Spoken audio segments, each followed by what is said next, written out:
im se svima, i malima i velikima, i bogatima i siromašnima, i slobodnjacima i robovima, dade žig na njihovu desnu ruku ili na čela njihova, te da nitko ne može ništa kupiti ili prodati, osim onoga ko ima žig ili ime zvijeri ili broj imena njezina.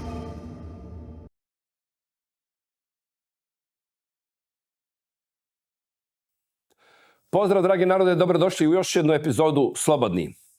Danas mi je izuzetna čast upoznati vas sa nekim koga mnogi nazivaju genijalcem u ekonomiji i u predviđanju ekonomskih kretanja. I to na međunarodnoj razini. To je dokazao puno puta sa točnim predviđanjima, sa svojim modelima.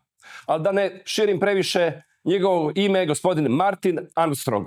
Hello, Mr. Armstrong. Welcome to our show in Croatia. Well, thank you for inviting me. Can you say a few words about your background? Basically, I was I started really in international forecasting and currencies back in the 70s. And that kind of dragged me into governments around the world because we started back in 1973 when there was nobody around. So I got to meet Margaret Thatcher and Middle East, I mean, everywhere, because it became, currency was a very important question. And I didn't really look at it from an economic standpoint until Milton Friedman came to listen to me. Oh. And it was very funny. I was talking about capital flows and how the world economy actually functions, that we're all really connected. And when I was done, Milton came up to me and he shook my hand. He said, that was the best speech he ever heard. And he said, I was doing what he had just dreamed about. And I didn't understand at the time. I said, huh?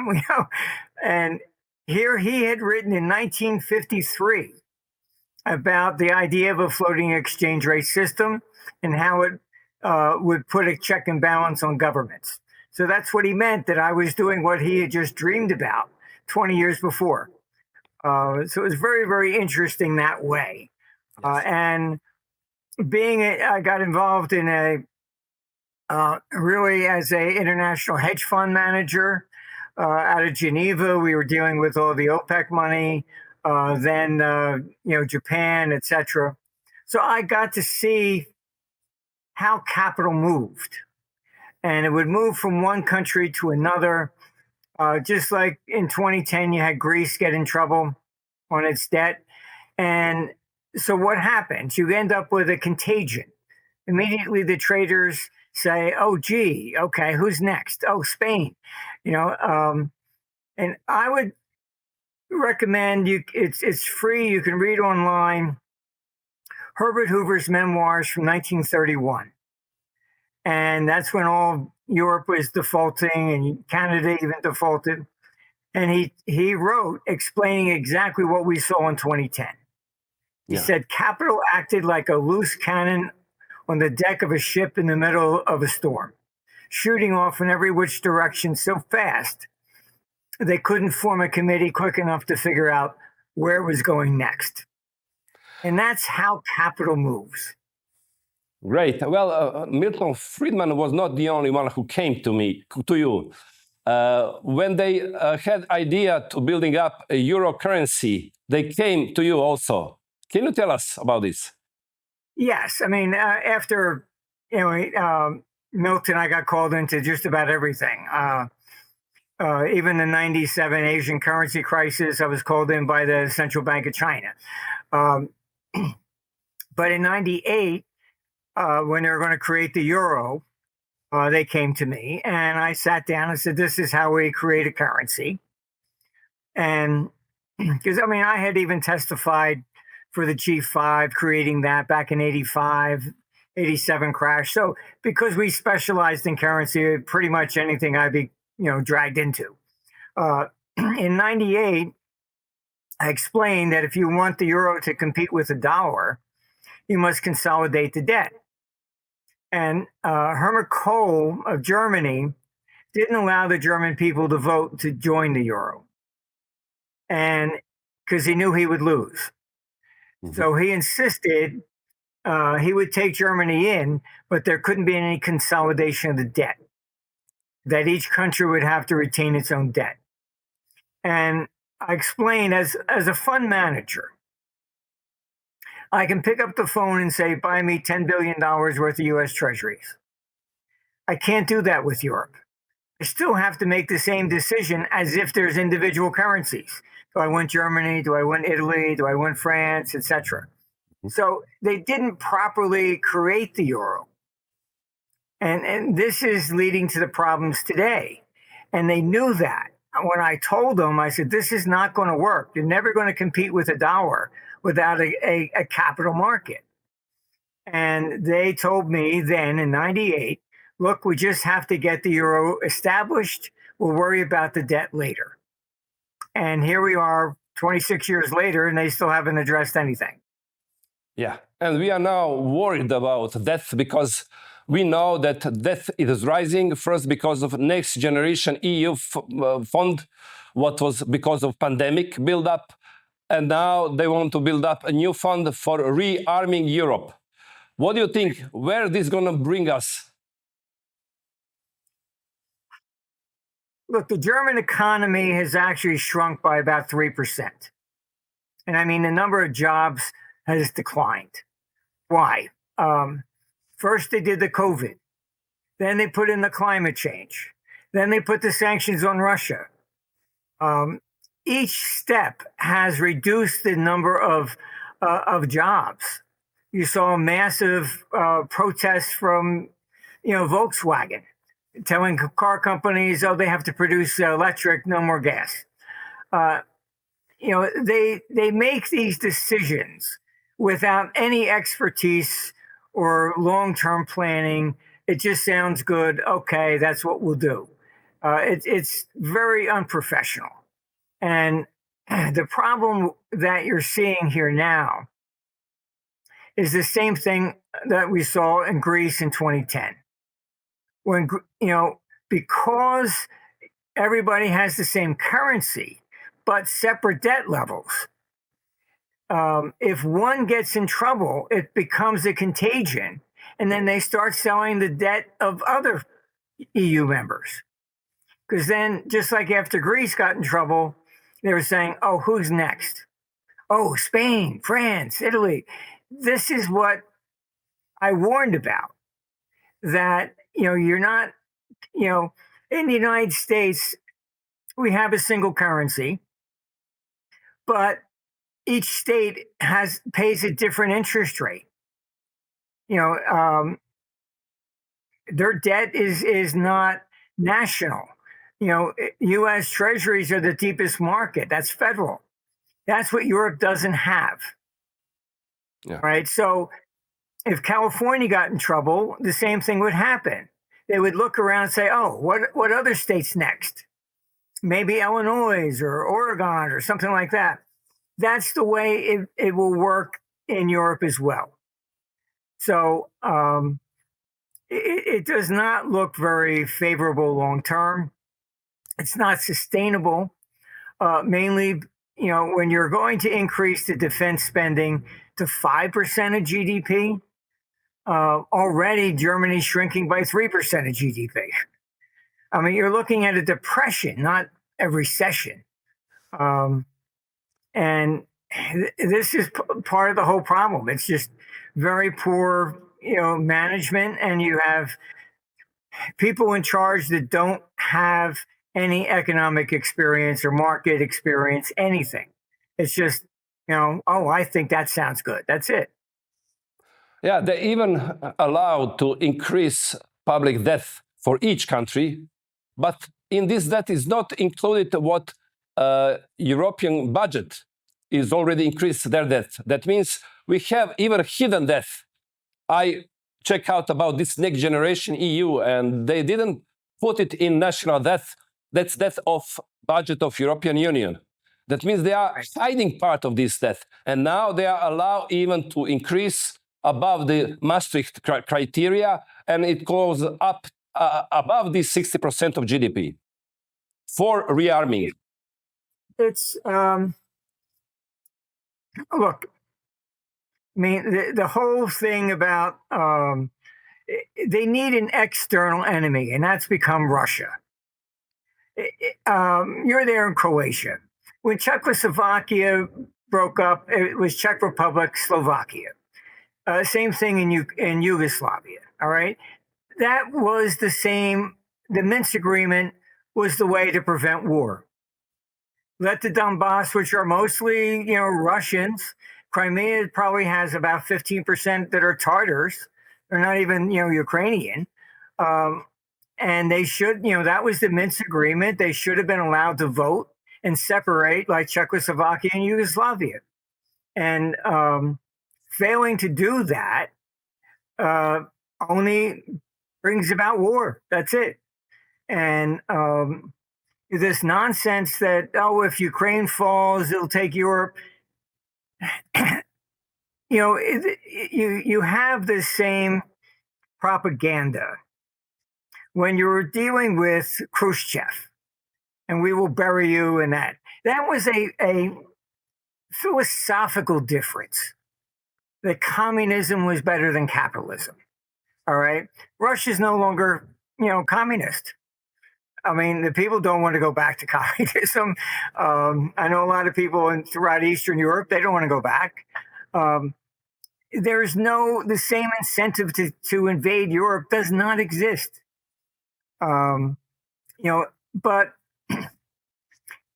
politicians, when they're in trouble, they always have to get an external enemy. When Biden, put the sanctions on Russia and gasoline prices went up, he came out and said, it's Putin's inflation. What did Putin do? You're the one that put in the sanctions. They always have to blame somebody else. And that's what Europe is doing right now. And then, we have to rearm and all this stuff. It's a distraction. Because economically, the EU is failing. Everything that they've done from climate change, COVID, sanctions, it has reduced the economic activity of Europe. You can look online and just compare two charts of, the quarterly GDP of the EU to the United States. You're lucky if it's maybe 10, 15% of the United States. It's being really suppressed by Brussels. And this is a problem whenever you get a centralized government. They tend to think that they have the power to do whatever they want. And you can't change people's cultures. That's the problem. All right. And you see that with Zelensky. All right. He's outlawed the Russian language, outlawed the religion. I mean, I think in Canada, if you said you can't speak French, they're going to have a civil war. United States can't say you can't speak Spanish. There are certain things you just cannot do.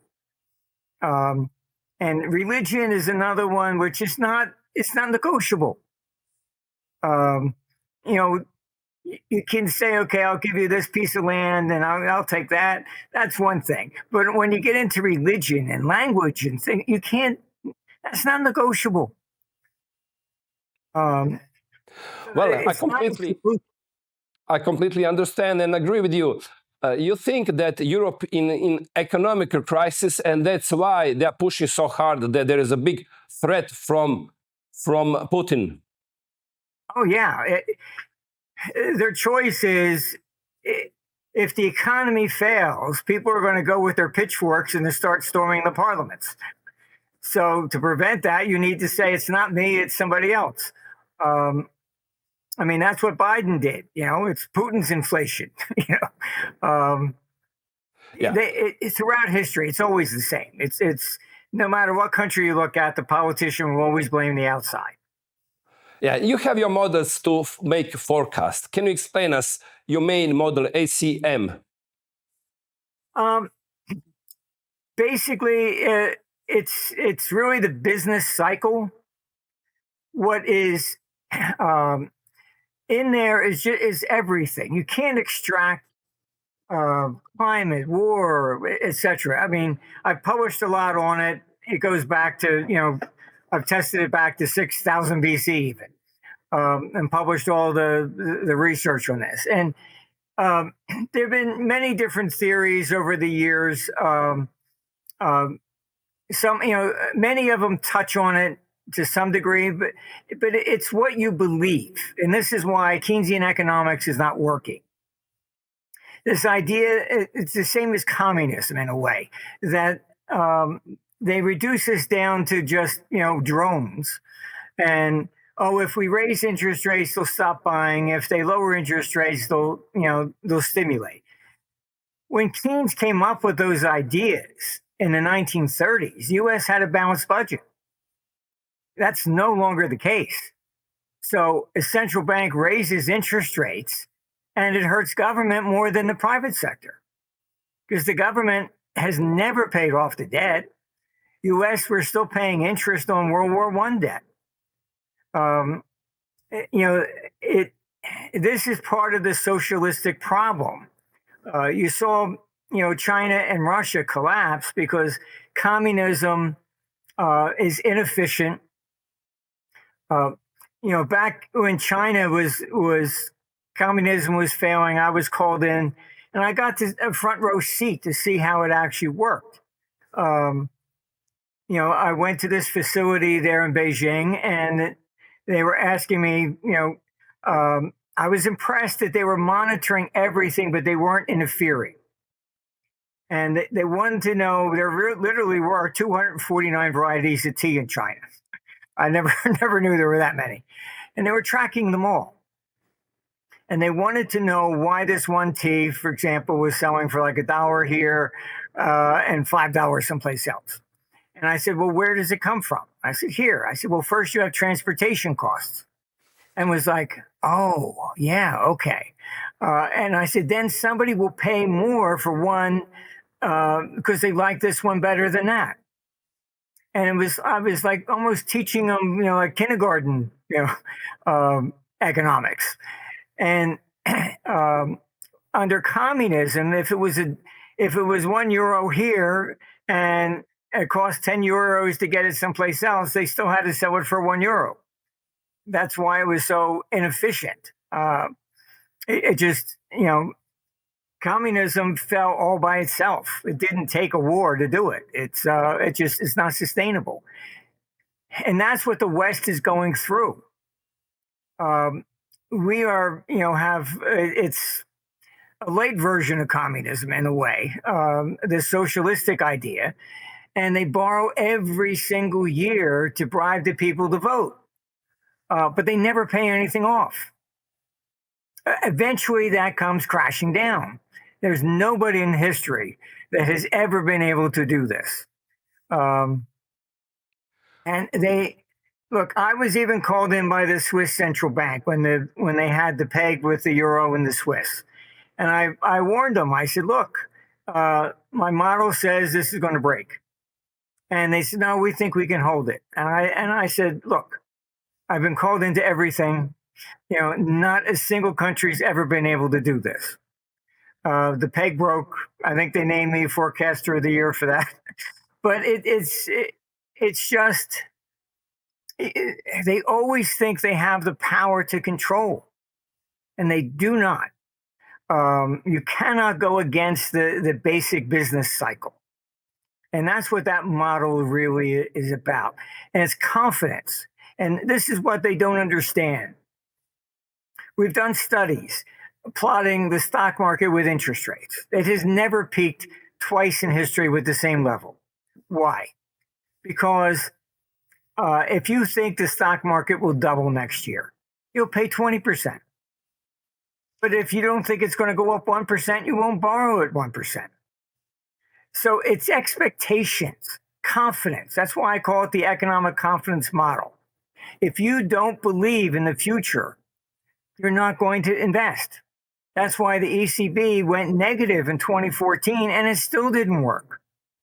People just took their money out of the bank and put cash in safes at home. So they don't understand humanity. And they just look at us as a zero-sum game and think that they can manipulate us to do whatever they want. And it just does not work.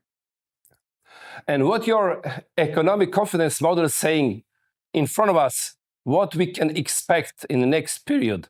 You mentioning there was also war cycles, and this one is very important one. What your economic model say?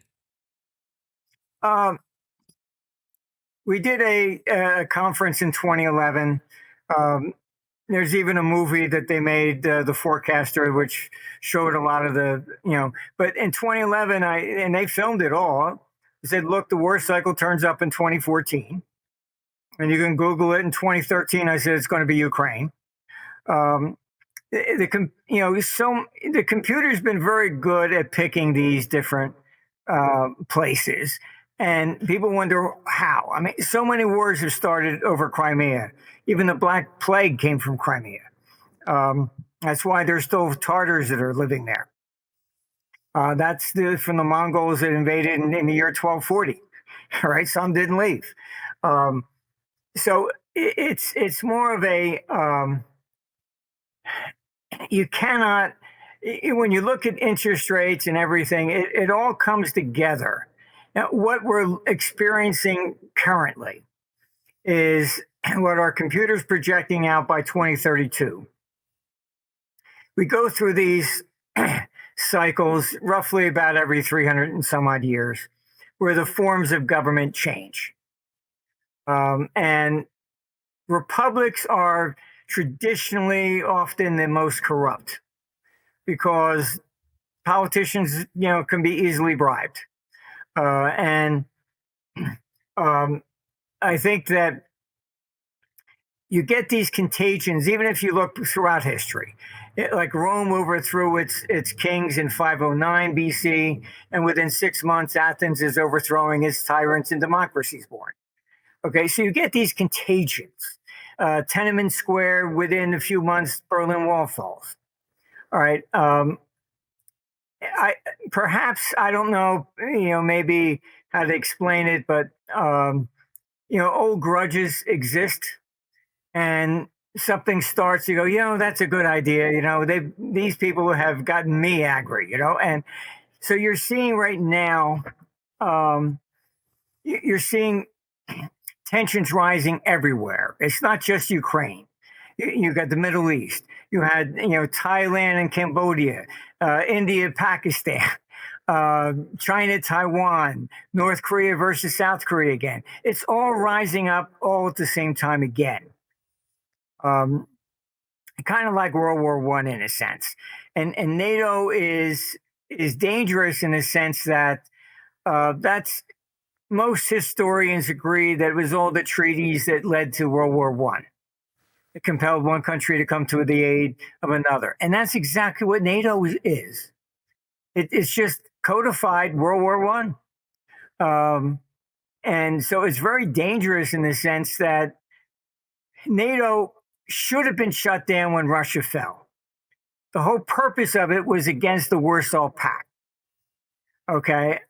And whenever you create a government agency, I don't care what it's for, they will fight tooth and nail to retain their power. That's their salaries, their pensions. Okay, so NATO, I've seen the internal memos. When the money was going to climate change, they were concerned, how do we remain relevant? Keep the money going. The only way they can remain relevant is constantly saying, oh, Putin wants to invade Europe. He's been there since 1999. He doesn't have much time left. All right. So he hasn't made a move for that. He's not a stupid man. He doesn't want World War III. He's made so many peace offerings, and they're always rejected. He signed the Minsk agreement, and then you had Merkel from Germany stand up and say, well, we never really intended to honor it. There was another peace agreement, and Boris Johnson from London flew to Kiev and told Zelensky he wasn't allowed to sign it. That made the front pages of Pravda in Ukraine. They don't want peace. They need this, this confrontation because it's a distraction from the problems economically.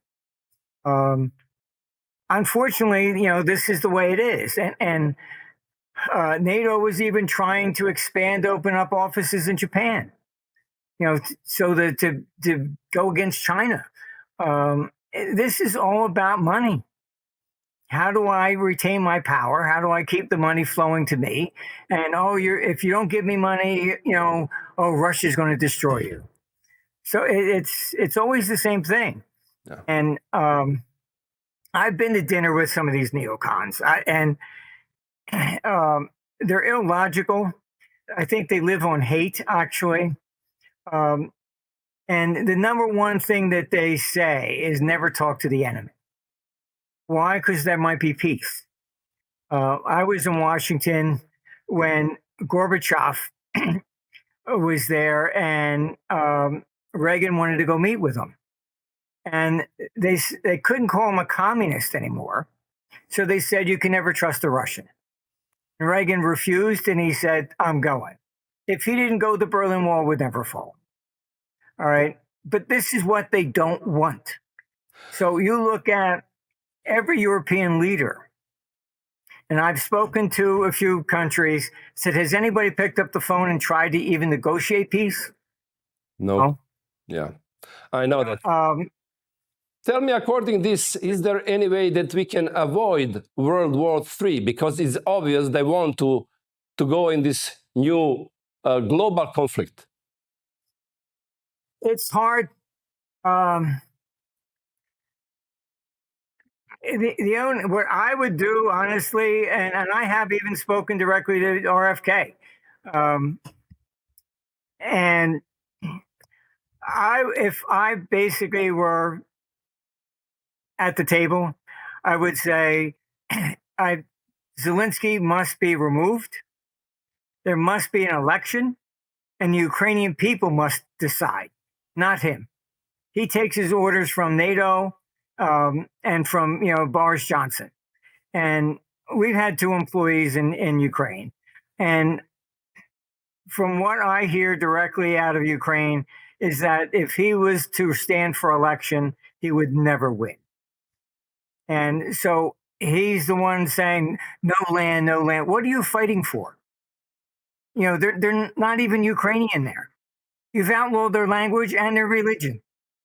What is it you're actually trying to do? Just grab land? What's the objective? There is no objective here. People have and my position is you have a basic human right to separate. You've got ethnic differences that will never be solved. We gave a handful of jets to Greece, and you can look it up. What did they say? Made the front pages. Oh, now we can attack Turkey with a sneak attack. I mean, the Greeks and the Turks hate each other, and that goes back to Alexander the Great. All right, so if we haven't been able to solve that in over 2,000 years, what hope do we have in anything else? I mean, people should be allowed to live, in peace in their own region without being invaded one way or another. And the solution for Ukraine was just simply honor the Minsk agreement. That was it. Well, you also expecting that some crisis will come from Lebanon. Can you explain us why? Lebanon is now trying to kick out Hezbollah. The problem there has been that, again, their country has been taken over by Iran sympathizers against the very people of Lebanon. So it's the same kind of problem. It's just that they happen to be next to Israel, so let's extend the war that way. They're not Lebanese. They shouldn't be there. And the politicians right now are trying to kick them out. Because, again, some want peace and the others do not. It's just, you end up in a situation, North Korea, South Korea, Taiwan, There are certain things that are just not going to be negotiable. And even with the Taiwan situation, it was the Biden administration that aggravated that. There was this policy, we called it the one China policy. Everybody agreed Taiwan was really still part of China. They didn't have to go in then. Then you had Nancy Pelosi flying over there. Oh, you're independent. You should stand up. Once you started prodding that, and China's got to go in. You know, in Asia, you have this loss of face idea. As long as everybody agreed they're really part of China, they don't have to do anything. When you actually stand up, you know, I think the difference in like communism from in Russia versus China was quite different in that Stalin was paranoid. He was worried about what you thought, what you may say in your own house to your wife or whatever. Whereas in China, it was different. In China, they had what was called the tall poppy syndrome. They don't care what you say to your wife or what you think or what you do in your house. But if you stick your head up above everybody else, it gets cut off. Yeah. So it was a little bit different, where Stalin was more paranoid. And because I knew people from East Germany, and they said they were taught in school if their parents ever said anything, they were supposed to report them, stuff like that. Where that didn't exist in China. So I think you see the difference that China, when communism fell, China boomed very rapidly because they didn't change the human character. Whereas in Russia, it took a lot more time. Yeah.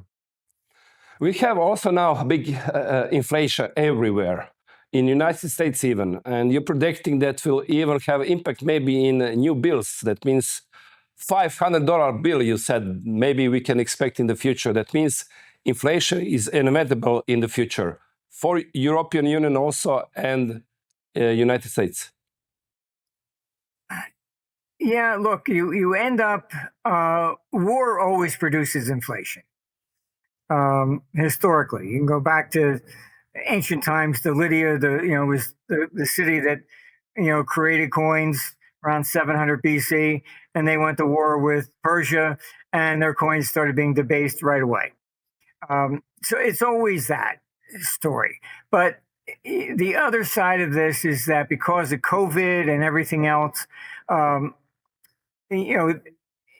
you had like bird flu, and you have these politicians, oh, kill your chickens. Oh, the price of eggs went up. Oh, so it's the stores that are bad. No, it's because you told them to kill the chickens. And so you have shortages that have been around. We had clients, one had to kill 30,000 chickens. He couldn't get food for them during COVID, and the trucks weren't working, so he couldn't even send them to market. So he had to euthanize them. That was it. They don't look at the decisions that they're making. That's why I say politicians are not, they're not qualified for the jobs that they actually do. Rarely do I ever find someone that is.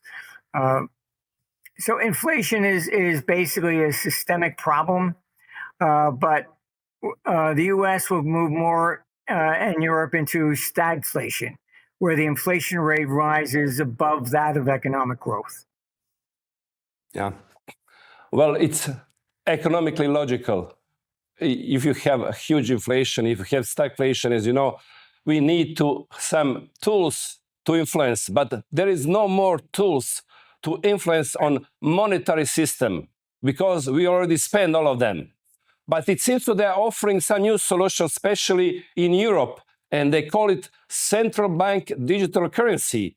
It's programmable money, and this money can offer monetary power to influence directly on each account, to maybe suppress inflation, whatever, even to control the way of spending. What do you think about this implementation of central bank digital euro? It's again, the fact that they're even doing this proves that they're out of control. All right, it's capital controls. That's what this is about. You just had Spain put in that you can't take more than 3,000 euros out of your account without government permission. The Europe, including Britain and even Canada, have routinely canceled their paper currencies. The United States has never done that. That's why, in part, the US dollar is the reserve currency. About 70% of the paper dollars are actually outside the United States. And this is what Trump's $500 bill is about. He understands that Europe is going to cancel its currency with the CBDCs, maybe even as soon as January. Once that happens, and then you introduce war, which appears to be coming next year, that will be capital controls. So you won't be able to get any money out. If you look at World War I, what did they do? They shut down all the European stock markets to prevent you from selling, getting anything out. So that's what the CBDC is really for. It's not economically better than paper currency. It just gives the government more control. They can control what you buy, what you spend, and they can prevent money from moving. And that's what this is all about. They will probably cancel not just the paper currency, but all cryptocurrency like Bitcoin, etc. Bitcoin has been more of a money laundering item.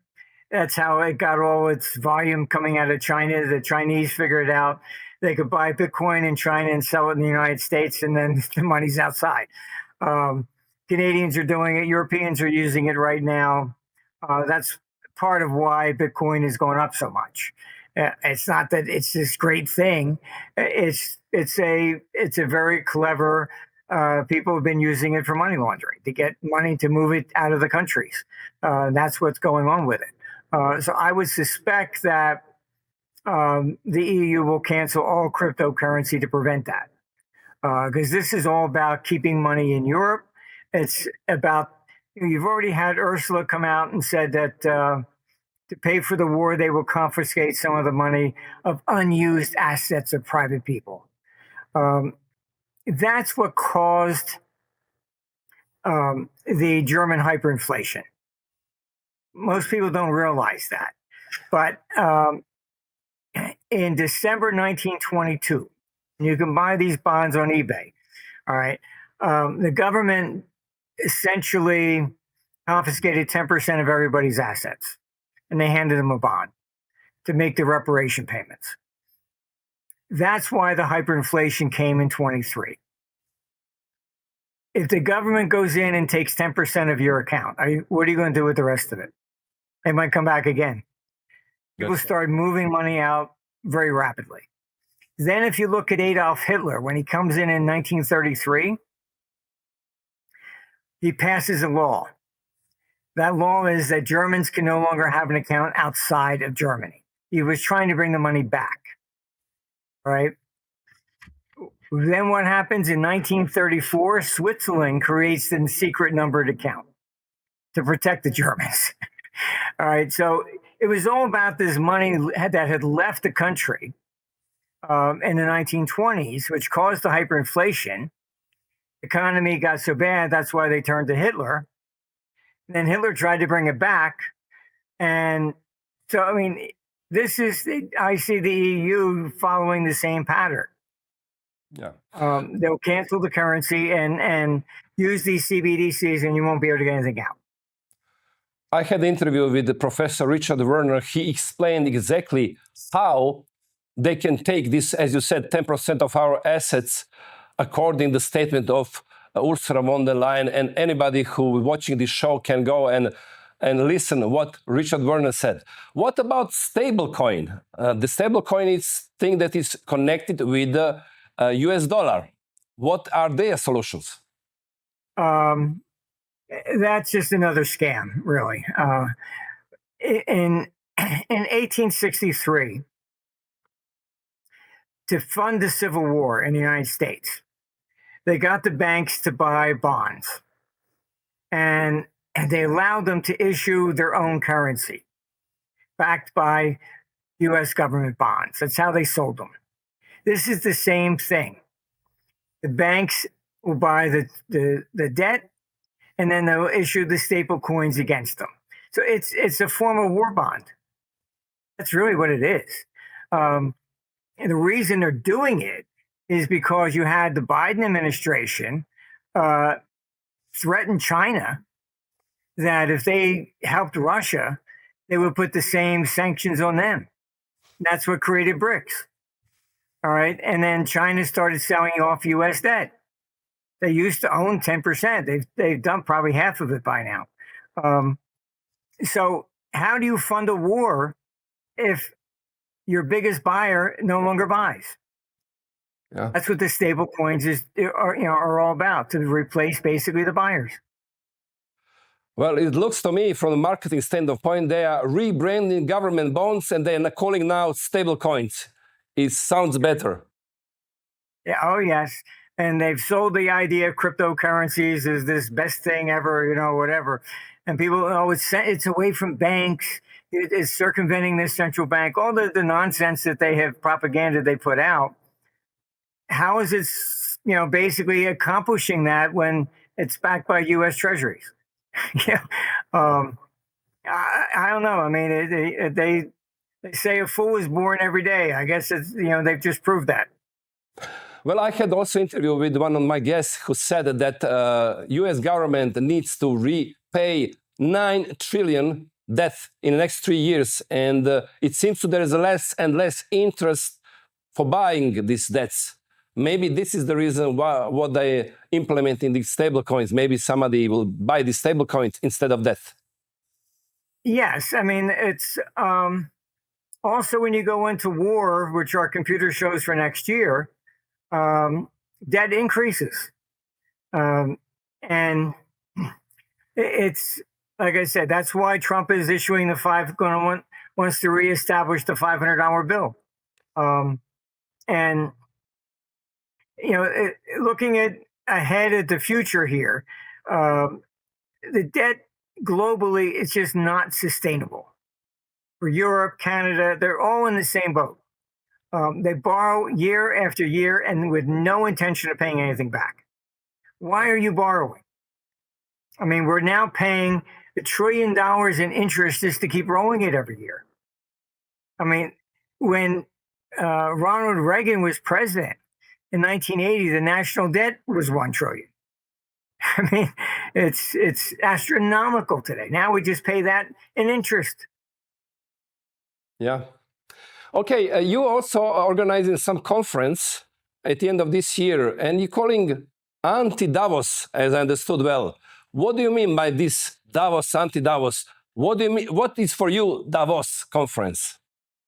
Well, Nigel Farage came and spoke at our conference in Rome in 2019, and our computer was the only one that forecasted that he would win.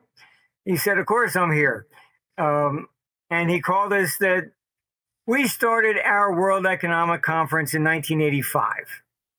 And Klaus Schwab, who I've met, started his in 1987. And they made the movie about me. He has the guy go make a movie on him. It's been back and forth between the two of us for, since the 80s. So they call us, Nigel basically called us the anti-Davos crowd. So we basically cover the entire world. I was a computer programmer, so I created actually the first artificial intelligence computer. It's got a 40-year track record. It writes all by itself over 1,000 reports every day. We call it Socrates. And, it's been quite phenomenal. It's done everything from wars to, I'll say this, back in the 80s, when I designed this computer, I was just looking at it from a trading perspective. and it tracks everything moving globally, every market, capital flows, etc. We got called in by the Central Bank of Lebanon, and I was asked if we could create a model in the Lebanese pound. I said, sure. They found a ledger in the basement with prices back to mid 1800s. I said, we'll put it in, see what happens. And the computer came out and said their country was going to fall apart in 8 days. I thought there was something wrong with the data. I called them and I said, look, there's got to be something wrong here. This is what it said. And very calmly, they asked, well, what currency does it recommend? Which I thought was a very strange response. I said, well, it says the Swiss franc. 8 days later, the Civil War began. Same thing happened with a client in Saudi Arabia. He calls and he says he was one of the biggest shippers in the Gulf. And he said, Iraq's going to start attacking shipping in the Gulf tomorrow. What do you think gold's going to do? So you tell me war's going to start tomorrow? He goes, yeah. We forecasted, by then I understood when Lebanon called us in, they already saw the money moving. Mm-hmm. So they knew what was going to happen. They were just coming to us for timing. And in 1998, I stood up and we had a conference in London. And I said, look, a computer says Russia's going to collapse, and I give it a little more in 30 days. I didn't realize at the time the London Financial Times had snuck in the back of the room. And they put that on the front page on June 27, 1998. Armstrong says Russia's going to collapse. That was the long-term capital management crisis, all that. The first time the Fed had to step in to bail out anybody. The computer saw 100 billion going in, but it saw 150 billion coming out. So the computer's tracking everything globally. And so we know, I can't say you're doing it versus somebody else. I can just say, okay, fine, money's coming from Croatia going here. But I learned over the years that somebody always knows about war in advance. You take the Hamas attack of October 7th. All right. All the defense stocks started moving up a week before. The SEC used our stuff for 9/11. They started looking for anybody that bought puts on the airlines a few days before. So our computer has basically shown it's been able to forecast wars because somebody always knows, and the money starts to move in advance. They even found that some terrorist attacks positions were being taken a few days before to make money for the next one. So I mean, it's fairly logical. I mean, I didn't create a model expecting it to do that, but that's what came out. Yes, let's ask Socrates, for people who have savings in euros, and most of Croatians have, what they should do to protect themselves in next period. I would honestly suggest moving money out Of euro. Because the risk of war will involve capital controls. And whether or not it goes up or down is irrelevant. The point is you won't be able to even get out. You saw that even with recently in the Middle East with the war with Iran. All of a sudden the flights are all canceled.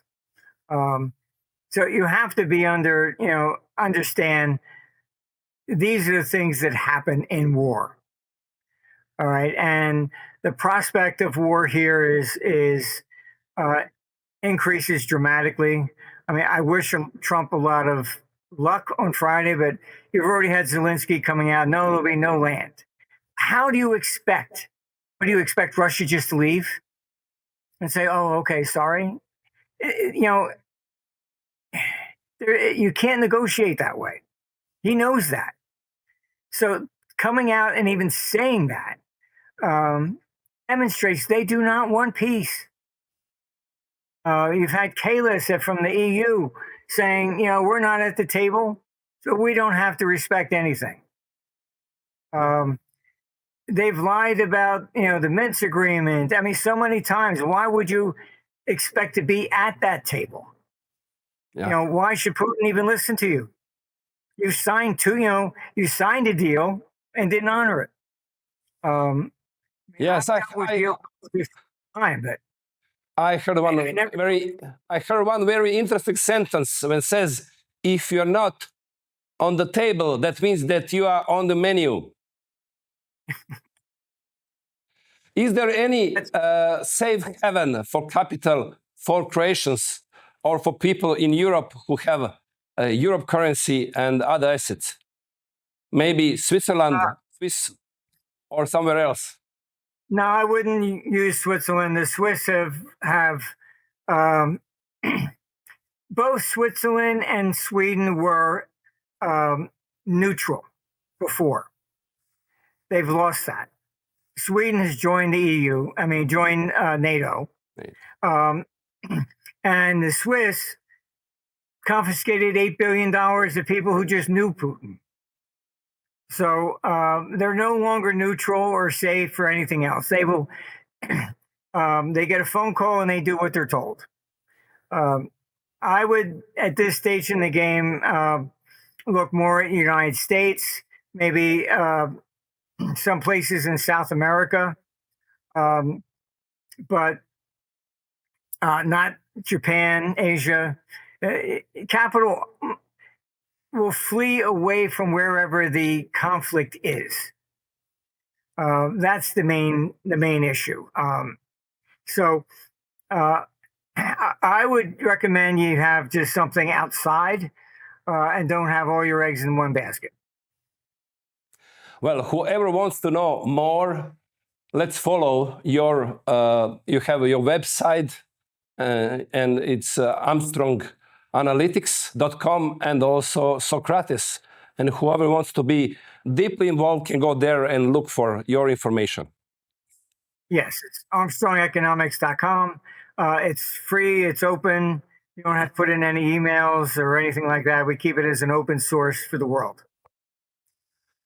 Thank you, Mr. Armstrong. It was very good to talk with you. Thank you for your time and for your expertise. Well, I hope this time, don't be offended, but I hope that your forecast will be wrong and that there will be no conflict. Yeah, but we'll see very soon. We'll see it. But yeah. Thank you very much.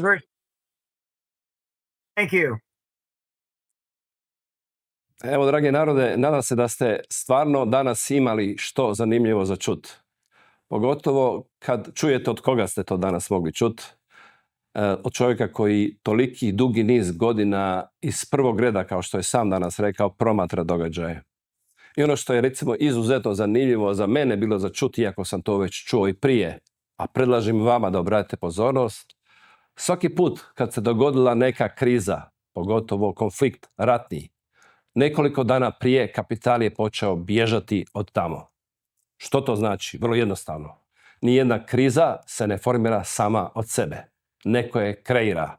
Kapital je taj koji prvi saznaju da će se dogoditi, jer naravno, onaj ko kreira krizu hoće na njoj zaraditi. Zato je i kreira. A također mu posluži, kao što smo čuli danas, kao opravdanje za dosadašnje promašene odluke. Sve uvjete koje smo do sada vidjeli u Europskoj uniji i u Hrvatskoj možemo definirati upravo tako promašenim. Od odluka od 2020. kada smo se snažno zadužili da bi opravdali štampanje novca zbog covida i lockdowna koje su napravili bez ikakvog posebnog razloga, a danas imamo i dokaze za to, do sadašnjeg ponovnog zaduživanja za naoružanje jer navodno postoji opasnost od Rusije, iako niko nije empirijski pokazao kakva to stvarno opasnost, a može se dokazati jer svi znamo brojke, znamo koliko ima Rusa, koliko ima Evropljana, koliko oni imaju oružja, koliko ima NATO oružja, da li ima ikakvog smisla razgovarati o tome da Rusi prijete NATO-u. Međutim, naravno mi slušamo da prijete i treba pratiti kapital, pa ćemo znati kada će se u kojem trenutku početi se događati stvarne stvari koje nam sad najavljuju. Ovo nije prvi put da čujemo ovakve stvari. Vi sam u svojim emisijama ugostio ljude koji pričaju o tome. Pozivam vas toplo da pogledate, poslušate. Znam da nije previše zanimljivo, pogotovo za one koji nisu u toj struci. Međutim, tiče se svakog od vas. Jer ako dođe do rata kojeg neminovno najavljuju i ako kažu da je situacija koja se sada događa u svijetu sa ekonomske strane vrlo slična ona koja je bila prije prvog i prije drugog svjetskog rata, onda nemamo razloga za sumnju da se nešto tako isprema. Jedno je pitanje kako ćemo se mi prema tome ponijeti. Toplo vam preporučam da pratite gospodina Armstronga na njegovoj web stranici. Također da oni koji su u struci posjete njegovu konferenciju krajem ove godine, da ne slušaju isključivo samo što im u Davosu kažu, jer ono što u Davosu kažu je kreiralo ovo što imamo danas. Ako smo zadovoljni s onim što imamo danas, onda ponovo idemo u Davos. Ako nismo, možemo poslušati one koji misle drugačije. Možda ti koji misle drugačije, misle bolje za našu budućnost. Nadam se da ste bili zadovoljni sa današnjom emisijom. Veselim se idućim emisijama i uskoro se vidimo u novoj epizodi Slobodni. Nitko vas neće natjerati da se poklonite zvijeri, učinit ćete to svojevoljno, odbacujući vjeru. Bićete laka meta za zvijer, jer se niste podredili vjeri. Ako se ne podredite vjeri, podredit ćete se zvijeri. Toliko ćete se suobličiti sa ovim svijetom, da nećete ni prepoznati da ste u zabludi. Biće to najveća demonska prevara ikada i pravedno zaslužena osuda nad nepokajanim grešnicima.